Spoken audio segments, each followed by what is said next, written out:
Thank you, Madam Speaker. I rise in favour of the Home Building Amendment Act. Madam Speaker, this bill is all about creating clarity for both homeowners and builders. The bill balances the interests of home building industry with providing strong consumer protections. For that reason, we're increasing the caps on deposit from 5% to 10% for all work over $5,000. Building comes with many upfront costs, including building materials and site preparations. Deposits allow reputable firms to be insulated against the cost, which cannot be recouped if the homeowner were to decide against continuing construction. Of course, any form of upfront payment could lead to opportunities in unscrupulous firms taking advantage of consumers. To that end, consumers will continue to be protected by Home Warranty Insurance Scheme in the event the builder becomes insolvent before the building is complete. As the scheme limits claim for the loss of deposits to the maximum allowed under the legislation. Madam Speaker, this bill adds consumer protection by restricting process payments and requiring a progress payment scheduled in building contracts. We understand that progress payments provide an important cash flow mechanism for builders.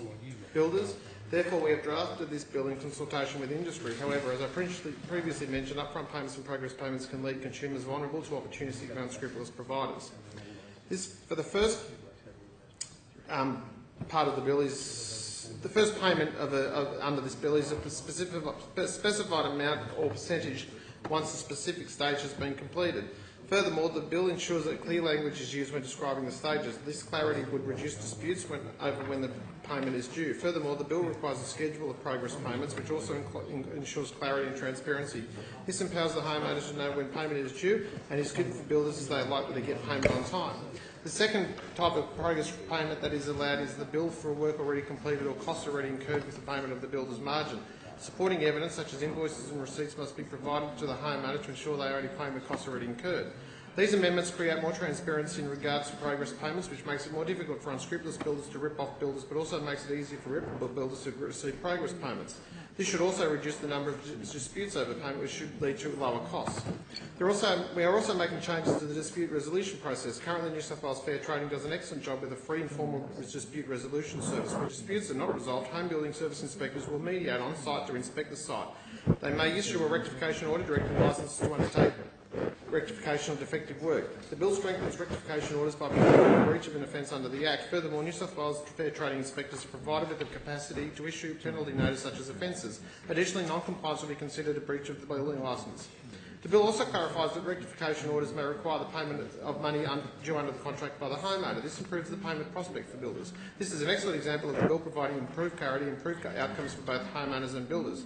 Another area where the bill creates clarity is in creating a new definition of structural defect. The current definition is extremely broad and does not provide certainty over what a structural defect is. The bill creates a clear definition for a structural defect. This should allow for less disputes and reduce the number of disputes lodged in courts and tribunals, leading to cost savings for homeowners and builders. The bill also helps reputable builders and consumers by strengthening the anti-siphoning provisions.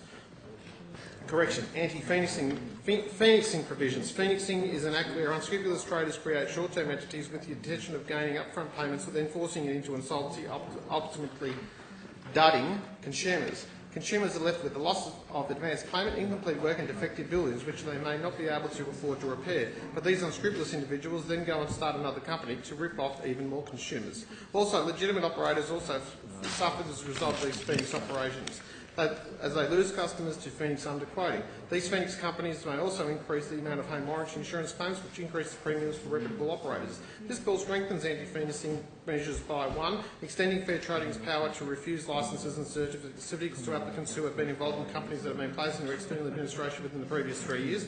2. The number of complaints, cautions, penalty notice or insurance claims made against a home building company an applicant has been involved in will be taken into account when considering licence applications. 3. Building requires licensing notification to the Commissioner of Fair Trading within 7 days of becoming bankrupt, becoming the subject of wind-down order or becoming deregistered. It also creates an executive liability offence, ensuring that there are 4 months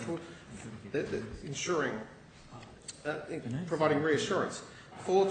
12 months imprisonments will be sentencing option for second and subsequent offences against selected unlicensed contracting and home warranty insurance requirements. These measures should minimise the amount of dishonest traders in the building industry.